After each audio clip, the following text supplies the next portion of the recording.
It has been a long time since I have talked Halloween Horror Nights on Popcast Network, and today that finally changes.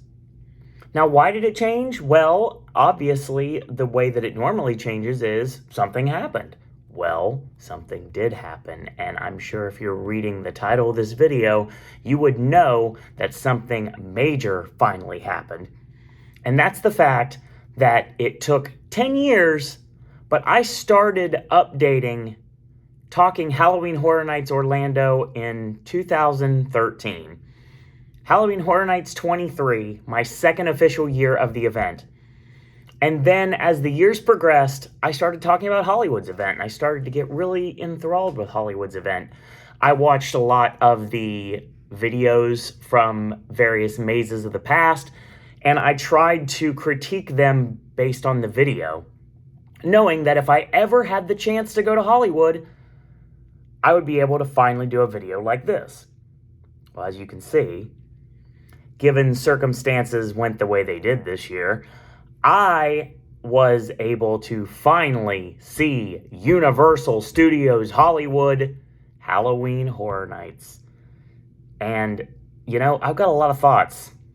This is the reason I'm looking down here, because I have some notes here, obviously. I'm in my hotel room here in beautiful Oxnard, California, at the Hilton Garden Inn for the second time, as I was here last November when I got brought here last time.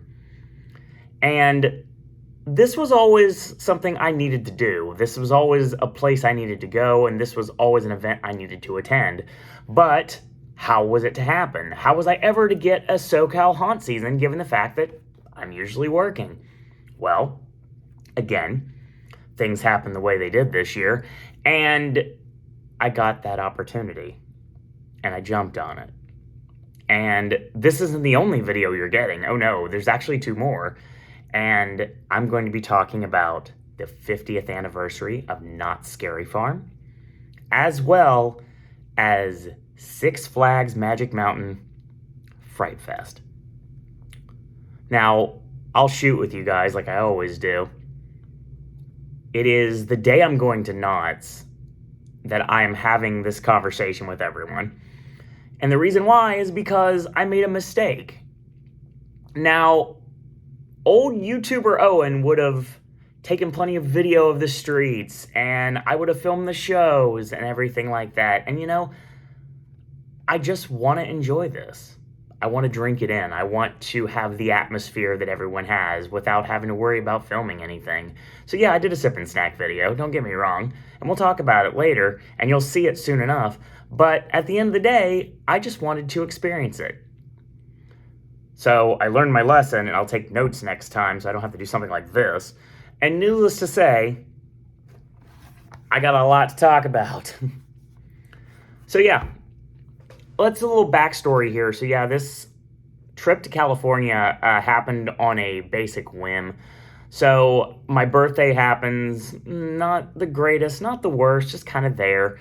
And as I'm about to go to bed for the night, I get a message, and Troy messaged me out of nowhere and asked me what I was doing for the basic second week of October. And I said, well, probably working. What do you have in mind? And he's like, well, I got some time. And slowly but surely, this turned into a long weekend, finally experiencing Southern California's theme park haunt season. Now, granted, I'm not getting to do any of the mom and pops or any of the local establishments. But yeah, the three theme parks that are going to be located around me are what I got to do, including finally getting to see Halloween Horror Nights in Hollywood. So yeah, and for that matter, finally getting to see Halloween Horror Nights in 2023, period. But, getting ahead of myself. So, I've got everything time-stamped, of course, like I like to do with these videos, so strap in, relax, and get ready for listening to me for a while. So just put me on in the background. I'll be the soundtrack of your day, your afternoon, your evening, your I can't sleep. At any rate, finally talking about Halloween Horror Nights on this channel again. And it feels good. It feels right. It feels like I should be doing this. 10 years later, makes perfect sense. That's how long it took. So yeah, quick backstory again. This is something that's completely off the topic, but I like to digress a lot. I am like Taz. And at the end of the day, if you know, you know. One of the things that I have enjoyed here is this location in Oxnard is within walking distance of a Walmart, a Vons, and a McDonald's. And of course, given the fact that everything is 3 hours earlier here than it is back in Florida, it's kind of like I'm waking up on that time frame still. I'm going to hate life when I come back, but I will say that luckily I still have a week off, so I can get my head wrapped around everything, and I've been trying to think things that way to make it easier on myself. Jet lag doesn't really affect me too much, but again, there's a first time for everything. Now, I went to McDonald's, and I had a McGriddle for the first time. Now, I've been watching these, like, foodie videos, basically, like, UK versus the US, and, like eats videos. I've been watching them like crazily lately, and McGriddles came across a bit, and you know, I finally got to try one, and oh my gosh, it was amazing. A chicken McGriddle, fantastic, decently priced. Found Eddie Kingston, the Walmart exclusive Eddie Kingston. So yeah, great success. Wanted to go see The Exorcist, but wasn't able to given circumstances, but I'll see it next week. I was kind of wanting to see it before I saw The Maze, but we are where we are. At any rate, Troy had to work, so we didn't get to leave the hotel until after 4. And of course, I'm panicking because that's what I do. And early entry starts at 5:30 if we were to get it. Now, we weren't planning on getting it, but I was kind of getting worried. And I was like, this is the only night I get to do this. I have to make sure that I do this, and I have to make sure I see everything. Spoiler alert, I was able to. But it took longer than it should have or could have, given a couple snags along the way, but we'll get to that when we get to there. So yeah, we get to LA, get to Universal Studios Hollywood, get through security really fast. I'm finally almost able to say that I am getting ready to experience Halloween Horror Nights in Hollywood, get in the park, and we were back farther in the line than I'd like to have been. But I will say that I heard the opening ceremony, and being able to see the blazes of fire shoot from above the scaffolding in person and feel the literal heat was an incredible moment, to say the least. Now, we were going through Hogsmeade to get to the houses on the upper lot. And for a second, I got to see the Death Eaters as we were getting ready to be released into the event itself. And, you know, it's weird. I hope they're more interactive as the night progresses. I'm guessing they probably are. But yeah, this one was just kind of just standing there. And I was like, all right, it's fine. No big deal. I will say Orlando does have a party atmosphere vibe, but I can honestly say that I feel like Hollywood earns that title even more so, especially after just being there for a night, and the fact it was a Friday of all things. Not the busiest night, not like towards the end of the event, not necessarily the beginning of the event, just a night that could have gone so much wrong, but it didn't, and we'll get there in a minute. So 6:52, I was able to finally see my first maze in Hollywood, and that was Chucky Ultimate Kill Count. Now, the interesting thing about that is, given that I started my scare acting career at Halloween Horror Nights 28, which was in Revenge of Chucky, Street of the Year, never forget. Bo Cephas, Harry Doyle IV, at your service. Really cool facade. We've been giving flack to Hollywood throughout the years without me attending the event. Black walls, like lame facades that don't mean anything. We'll get there, don't worry. But yeah, this was really cool because every once in a while you would hear blurbs from the television series. Obviously, this played off the Sci-Fi series. I don't know why I said Sci-Fi, but the USA series, it feels like it should be on Sci-Fi. USA series, Chucky. So yeah, obviously I never watched it, and it was really cool to see, like, every once in a while, one of the good guy toy boxes pop up with Chucky speaking to you. That was really cool, really well done. I enjoyed that talking Chuckies. Now, Orlando has an issue of not being able to hear the audio tracks, the background like dialogue. But I will say that Hollywood's very loud, but it's still unintelligible most of the times. I mean, obviously my second maze of all time, Penn and Teller, Nuke Las Vegas. One of the things that I really wanted to hear more was Penn Jillette's iconic voice narrating me through the house, but it was kind of not loud enough to be able to understand it. Hollywood was the opposite. It was very loud, but I barely could understand what was going on. I'd like to have had another chance at this house. Very heavy on water effects, found that out right away, and a lot of animatronics, a lot of puppetry, not many characters in the house. I don't know if that is by design or not. I guess you would say, for the most part, it kind of retained the status of being the most busy of the mazes throughout the entire evening. It's the one that consistently kept a long wait. Luckily, we got it out of the way first, and given the time frame, we were able to get in the first maze before the after the actual lights were down. I don't know why I said lights are down. Yeah, the sun went down already. It was already darkness by the time we were there, so I didn't have to have that really awkward transition of having to squint going through the maze blindly, because I have been staring at the sun for God knows how long, waiting to get inside. So it was already nighttime by the time that we got in there, so that was cool. I did enjoy the kill count monitors that were done. That was really cool. Gave me like run vibes. Like I said, the narration did remind me a lot of Penn and Teller, Nuke Las Vegas, but I mean, at the end of the day, it's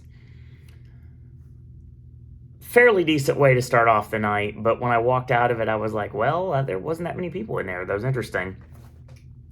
We moved on, and that was at 6:52. Now we moved on to 7:24. I do have everything time-stamped. That was Universal Monsters Unmasked. Given the fact the Monsters houses for me have been very miss when it comes to Orlando, immediately there is a facade, a Parisian newspaper that gives me like serious afterlife death vengeance vibes, and very similar to a lot of the things we've done in the Sprung Sense throughout the years.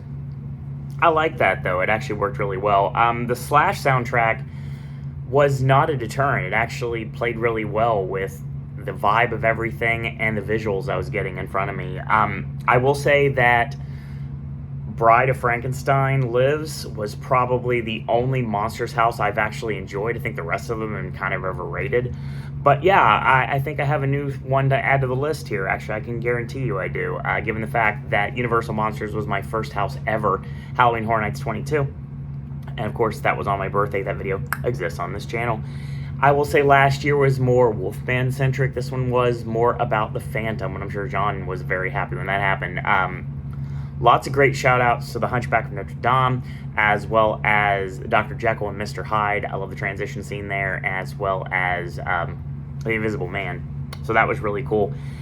Everybody all had their part to play, and they played it to a T. I very much enjoyed it. It worked for me, good way.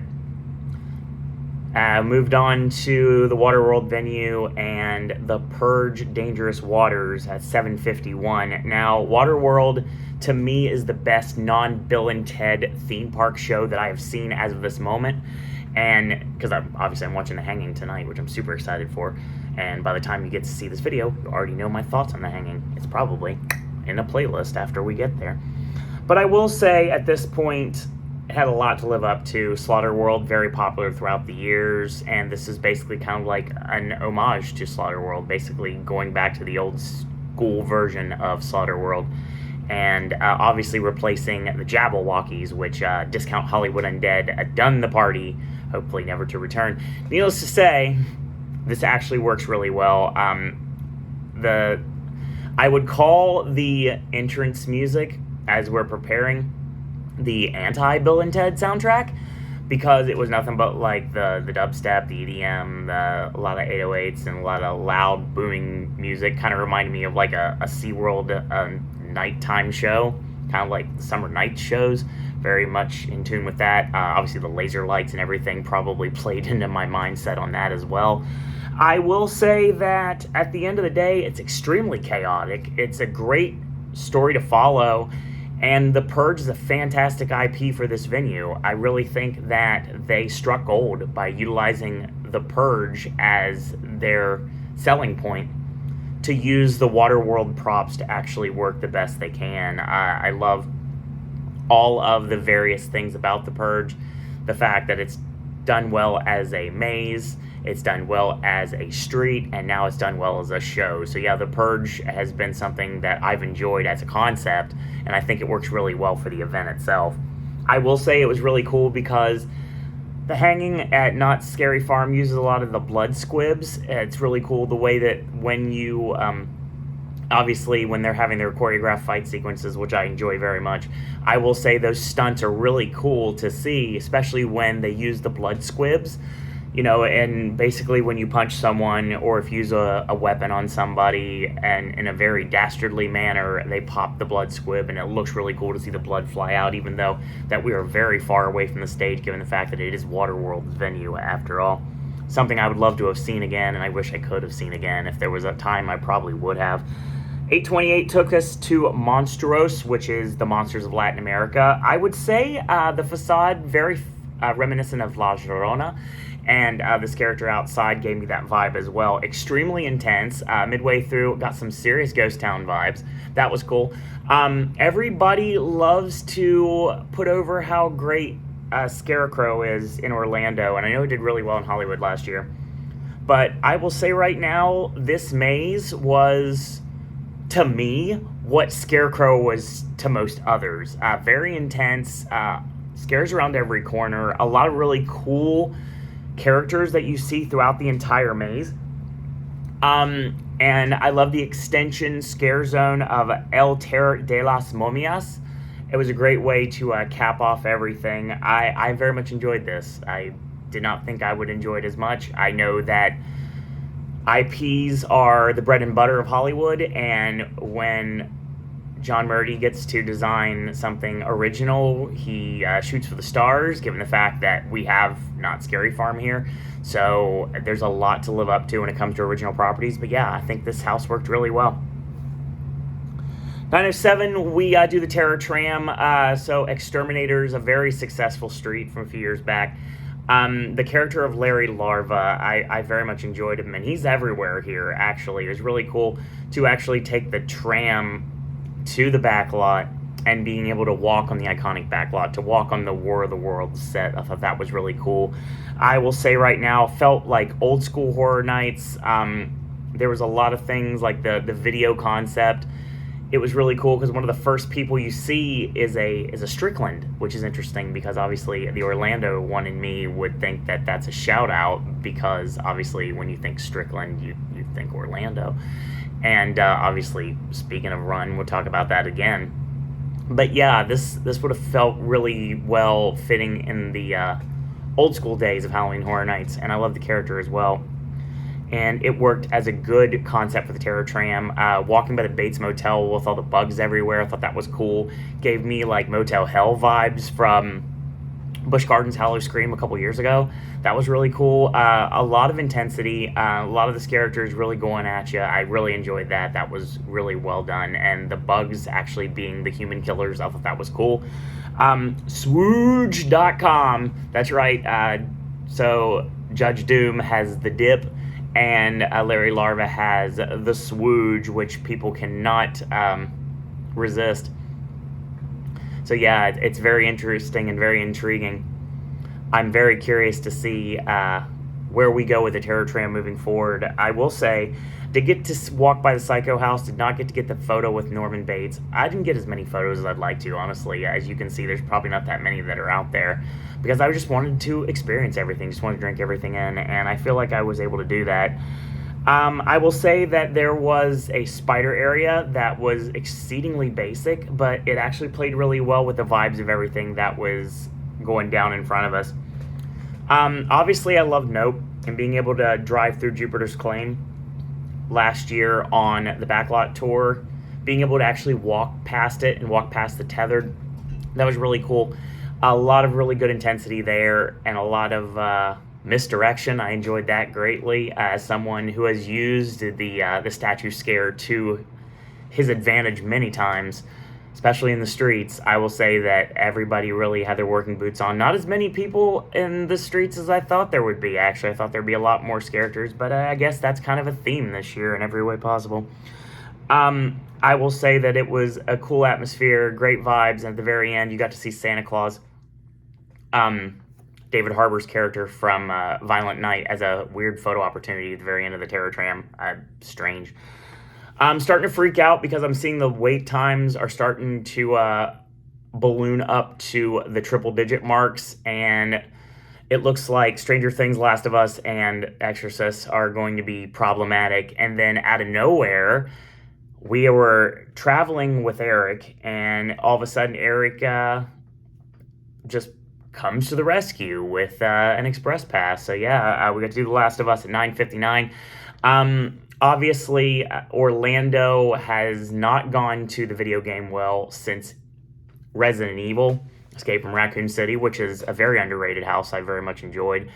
And the fact that we see immediately Joel and Ellie outside before you enter the actual venue itself, I thought that was really cool, really well done. And it feels like a video game. It has the continuity of a video game, and it reminded me a lot of The Walking Dead, actually, in some ways. Monsters really cool and intense. I really enjoyed like a lot of the sound cues in this. It really felt like you were playing a video game, and I'm sure that's exactly what it's supposed to be. I'm sure fans of the property love it, and I enjoyed it. 10:14, talk about Express. Second time Express ends up being The Exorcist Believer. Now, I wanted to actually see the movie day of, and I was trying to, but it didn't work out. So I will say the facade is literally the logo. You're literally walking underneath a black door that just says Exorcist Believer over top of it. Red and black everywhere. So yeah, if you like Checkers, the Wolfpack, you definitely would be home there. I will say it was extremely overpowering. The first room felt like Chupacabra last year, Fiesta della Chupacabra from Orlando's event. I will say I was very lost in many ways. Living Trailer is what it's supposed to. It felt very strange. A lot of scents this year. Murdy's heavy on the scents in a very disgusting sense, which of course I was warned about ahead of time, so I knew it was going to happen. I will say the scenes where you have the main actresses that are behind the screens, and it's like when you, like at one point, you'll see them and like that Pepper's Ghost effect. I thought that was really cool, really well done, very reminiscent of The Exorcist back at 26. Thought that was cool. Great finale with pinball scares, very repetitive, seeing the same monsters over and over again, but yeah, it is to be expected. 10:42. All right, Holidays in Hell. Now, I have been wanting to see HR Blood and Guts, Holidays of Horror, for years, and really wanting to champion the return of Blood and Guts and try to make him into a true icon. Holidays in Hell, I've heard, was going to be very reminiscent of Blood and Guts, and it's exactly what it was. From the facade, which was bringing up Happy New Year, to Father Time, as well as a Flapper-esque, I guess I would say, party goer at this point. Very reminiscent of the scene in The Shining, actually. This was our first major misstep of the night. Other than time frame, this was an issue. So, given circumstances beyond our control, we ended up not going directly from Exorcist to Holidays in Hell. We had to take the long way around. But when we finally got in there, I will say that the express line was unforgiving, to say the least. The whole Disney thing that a lot of people don't like about doing like 400 express to like 15 standby. Yeah, I get it. The line stopped way too many times. There was one point there was filming going on. So yeah, it was very frustrating, to say the least. And I will say this did not disappoint me one iota.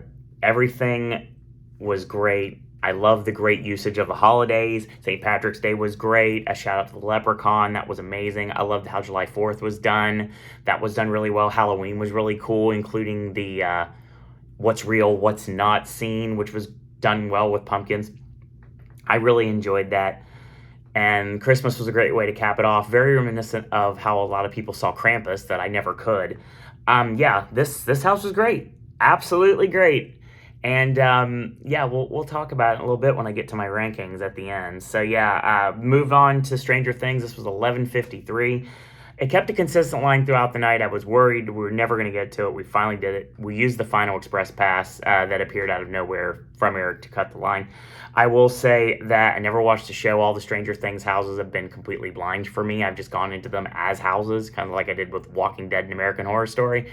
But yeah, I will say right now, the scenes that involved Eleven and Eleven using their powers on the various person. Like there was one scene where Eleven was using the stop or my mom will shoot. That thing, the where you hold up the hand gimmick that I actually stole in Revenge of Chucky for one night only. And it was really cool because they were like, I guess, sucking the life force out of someone. I don't know. This is way out of my comfort zone. But yeah, I was like sucking the life force out of someone. It was really cool because it was done with projection mapping and also a live actor. So that was really cool. I enjoyed that. And then the Vecnas were cool. They were like pretty much everywhere, kind of like the Demogorgons were before. It ended really abruptly. It felt like a lot of things were missing, and there was a lot of really cool soundtrack music. So I was like hearing, like, I just watched Stop Making Sense the other day. That was really cool. Talking Heads, Psycho Killer, and Separate Ways by Journey, and Rock Me Amadeus from Falco. I was hearing these songs, and I was wondering if they were going to have placement, and of course there was definitely a placement if there was going to be Metallica played in the house. No, that was not a thing.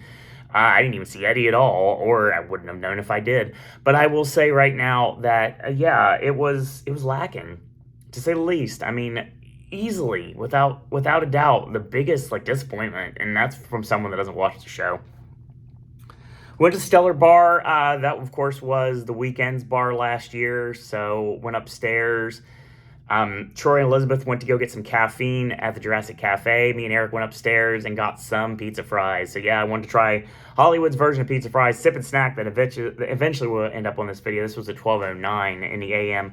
And there was no sausage in my pizza fries, so buyer beware if you're looking for sausage. I will say that the discs of pepperoni, kind of very similar to Chef Boyardee, work really well versus the giant pepperoni we have in Orlando. I will say that it was great success, and I kind of wish I would have been able to experience more of the specialty foods, but then again, as always, there really wasn't many that I could really partake in, as there never is. The last maze of the night was going to be at 12:53, went to Evil Dead Rise. Obviously, this was changed in Orlando, so they say, from what ended up becoming Hell Block Horror, which was basically run in the Cabin in the Woods universe, and a great original property. And Hollywood got it as a standalone this time around, utilizing the former Walking Dead attraction to the fullest of its capabilities, and actually a great venue for this, given the fact that the movie takes place inside an apartment building. I will say that if you are a fan of the movie, you will really love this maze. I will say that it hits a lot of the iconic beats. This character is very intense in many different ways. You're seeing Ellie like everywhere, around every corner, basically. So you see that red hair and you know bad things are about to happen. I will say that it was a great ending of the evening, too, and a great final maze to end us off, especially after Stranger Things 4 was so lackluster. I will say there was cool chainsaws, harkening back to Evil Dead when we did that several years ago, the aforementioned Halloween Horror Nights 23. And there was also, speaking of Walking Dead, there was the scare where you have like the bunched up characters. Hollywood used it with like clowns, music by Slash before, and like we used it in Walking Dead. I think Hollywood used it in Walking Dead at one point too. Is where you have basically like the static figures and they push forward at you. That happened a couple of times. I thought that was really cool. So we ended up finishing the night with the DreamWorks Theater. Now, before we walk in, we see the Grabber just chilling out, and he goes into the venue as well. Of course, DreamWorks Theater showcasing the living movie trailer for that is to be Blumhouse Behind the Screams. This was 1:31 in the morning. Basically a way to promote Five Nights at Freddy's. still believe it's a good possibility that gets announced before the year's over, becomes our first announcement. I think it just makes sense. Obviously, Blumfest did really well. All the costumes of the various Freddy Fazbear characters, thought that was really cool. It was great to see like props from the movie and costumes. There was a big emphasis on Megan. There's been a big emphasis on Megan this year in general. I did see that the show was basically a Blumhouse B-roll, promoting a lot of the Blumhouse features, and featured a living host that kind of reminded me of Austin Romero Light. Shout out, if you know, you know. But yeah, he ends up getting offed by one of the Megans behind the screen. I thought that was really well done, and then we have a Megan dance party, and it takes us home. So yeah, interesting. I didn't get a chance to go through all the streets properly, but when I did walk around, I did see a lot of fun interactions with toys, which I've heard good things about, and I was also getting more Revenge of Chucky vibes there, especially given some of the characters that were in. I also got to see the ghost with chainsaws. That was very unique, and every once in a while, we would run into, like, the Bride of Frankenstein was out, and David S. Pumpkins was out, or what they believe David S. Pumpkins to be. Nope. You're not Michael Thibodeau. Anyway, and you're not Tom Hanks. The thing is, yeah, that was cool, given those interactions, and there were stilts everywhere. That was nice. Crows on stilts. That was really cool. I really enjoyed that. Right as we were exiting, we got to see the characters lining up for the chainsaw chase out. Missed it by that much. Yeah, I got to see them all like in a nice little like bowling pin style formation, like Flying V, Mighty Duck style. That was really cool. And I saw where it was going to start, but it never happened. I thought that was really cool. I will say right now that I'm very happy and very thankful I was finally able to see this event. It's been a long time coming, and it's good to actually know that I don't have to watch a video to enjoy the event this year. I was actually able to experience it with my own two eyes, and this video exists because of it. So yeah, again, shout out to Troy and Eric and Elizabeth for all being able to help provide great company as well as great direction for this night at Halloween Horror Nights Hollywood. Would I come back? We'll see how everything goes. Would I come back if I had a chance? Absolutely. If there was a way to go, I would go. But hopefully next year, everything will go back to normal. And this might have been my only chance. And if it was, then yeah, I'm very glad I got to go. Sucked I didn't get to see John Murdy, but that's all right. Maybe someday I'll get an opportunity to shake his hand and thank him for the fun back in the day. So yeah, my count, I'm sure you probably could figure it out at this point. If I had to put over anything when it comes to the streets, toys and the crows for sure.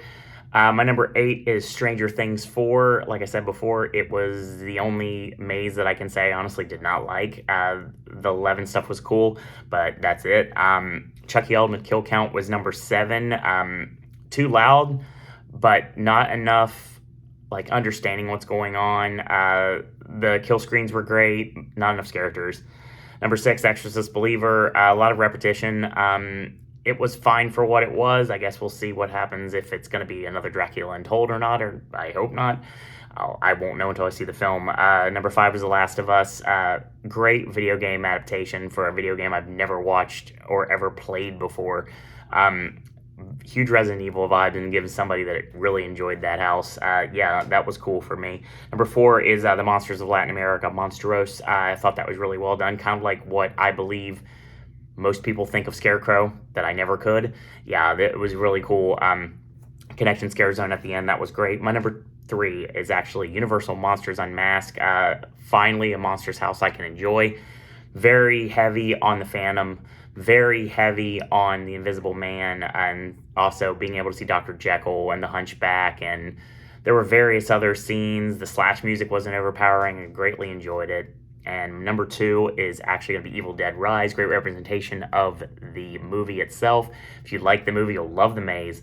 And a great use of the Walking Dead location. And then, of course, number 1, without a doubt. Even though it gave me the biggest issue of the night, it was easily the best maze of the night, is going to be Holidays in Hell. Yeah, I greatly appreciate it. It was the HR Blood and Guts that I needed to see. Hollywood style. Yeah, kudos. Great event. So that's your video, and at the end of the day, we've got 2 more. So yeah, we're going to go to Not Scary Farm in about an hour-ish, maybe a little before that, who knows. and I get to finally see the hanging. I'm super excited to see a bunch of original concepts. And then Sunday, I actually get to go to Six Flags Magic Mountain again, one of my new favorite parks on the planet. And I get to see what Six Flags does with their original concepts, as well as Saw X and The Conjuring. So yeah, that's your video. So yeah, for all of you that are back on this channel after being gone for so long, welcome back. I've not gone anywhere. I just had a reason to come back, and I'm very glad that I did. So yeah, this nearly 40-minute video, I hope you enjoyed it. So yeah, that's my thoughts for everything. If you have any questions, go ahead and ask me them. You're more than welcome to. I'll be more than happy to talk about this event again. Just, if you have any questions, just let me know. That's your first of 3 vlog videos, 3 talking head videos, and 3 old school Suro and Disney Halloween haunt videos. So that being said, I want to thank you guys and girls out there for watching. And until tomorrow, boys and girls, that's all I got to say about that.